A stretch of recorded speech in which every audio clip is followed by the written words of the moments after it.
other people now. For the pain, suffering and hurt of these stolen generations, we say sorry.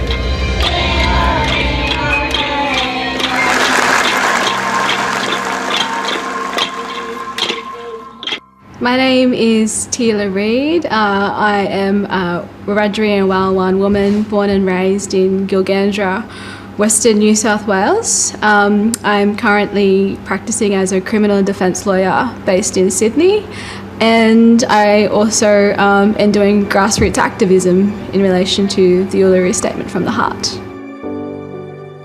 I feel like I had a great childhood. I was very loved.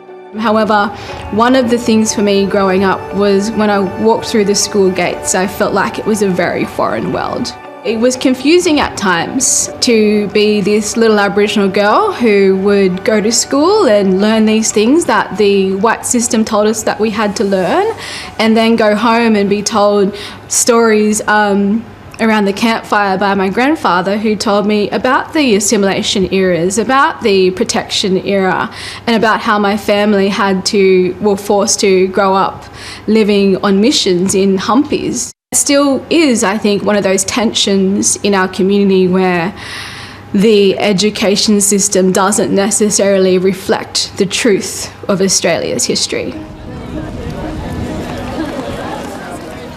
When Australians walked over the Sydney Harbour Bridge for the Reconciliation Walk, I was in high school. Reflecting on the footage, it makes me feel hopeful. I think one of the challenges that Australia has to face now is that reconciliation is now used as a tool to give lip service to really serious issues that have not been fundamentally addressed in Australia. In the past 20 years, if we ask ourselves what progress has been made in this country, I think, that hinges on the definition of progress in so many ways. If we're talking about if we have more Aboriginal and Torres Strait Islander students at university, sure, that's undeniable. Those opportunities are now open to us that weren't open to our ancestors or those that walked the path before us. But if you're looking at issues such as health or incarceration or getting land back, then certainly no. We have a long way to go. If you look at, for example, close the gap. The gap is not closing. Indeed, it's getting worse for many of us. I come from a family where so many of my mob have passed from preventable diseases.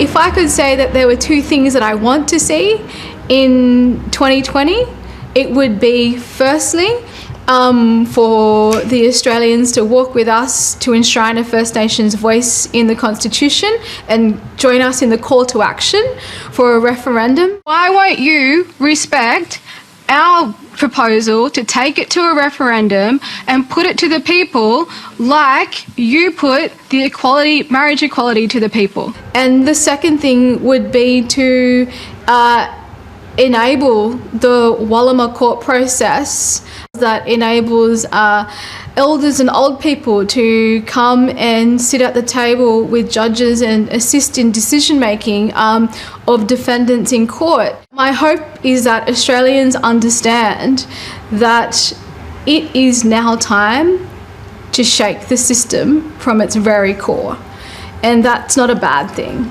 The change can only be embraced through the challenges and the difficult conversations that need to be had, because this is not about reconciliation, this is about reckoning with our past.